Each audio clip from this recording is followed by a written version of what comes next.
Hey, Jared, we're going to be hearing from Jay Powell, obviously, later this week. Do you think that he and the Fed either boxed themselves in or dropped the ball in terms of locking in this idea of 50 basis points? Do you think that there should have been more room, and is there room to go to 75 or possibly even 100, given the inflationary numbers we're seeing?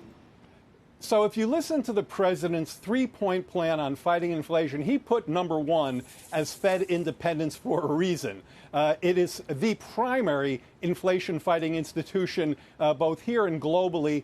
And inflation, of course, very much exacerbated by Putin's war, is, in fact, a global issue. So we need a Fed that is independent, and I'm not going to get into granular prognostications. What I will say is that list I was ticking off before, I think, is really important for the Fed. I didn't get to the job market, where the president talked about job gains slowing as we settle from a breakneck pace of growth to one that's more steady and stable. Right. We've seen even some deceleration in wage gains. That is critical for the Fed. It's something they're looking for. I think when they look at the kinds of indicators I just mentioned, the housing market, the 10-year yield, the labor market, they're going to see that their actions are taking effect. And that's very, very important for them. Hey, Jared, to the extent that the White House missed this in terms of the inflation story, and I know you've said that you've missed it before, so we're not going to relitigate that.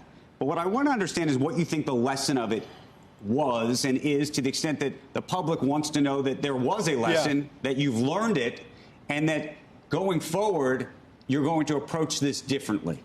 Well, that's just such an important question, and so much better than the than the gotcha stuff. So thank you for that.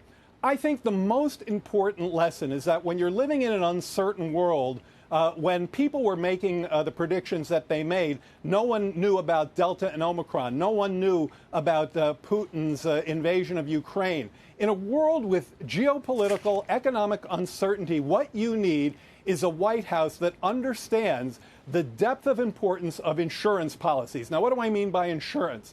I mean a rescue plan that gets shots in arms and checks in pockets and makes sure it's large enough that it has resources that cities and localities can use when uncertain things that couldn't have been foreseen pop up. Jared, but I think I want to know if there's more to the answer. And the reason I say that is, Ukraine, COVID, obviously have exacerbated the situation. But I think even if you were to take both of those pieces off the table, we would still be having an inflationary story. Absolutely, because, well, first of all, we're having an inflationary story in every advanced economy in the globe, and in fact, inflation is historically elevated everywhere. So it's certainly not just one country's fiscal or monetary policy. But then the question is, what did the White House miss?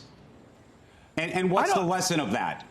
I don't think the White House missed much at all in the following sense. We have a team, and I know you're pushing in a different direction, but I think looking forward, this is what's most important.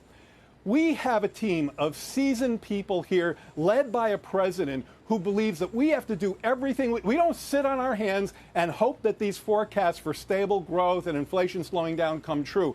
I've never done more in my long career as a political economist to help on the economy supply side. I never thought about dwell times and containers in the ports. Head down, continue to do all we can to fight inflation. The fact that we have a highly competent group here working to do this is extremely different than just trying to spin things and say who got right what at what time. Our point is to move forward, do everything we can to help households, which includes, by the way, working with Congress. There are bipartisan actions we could take tomorrow to help alleviate prices.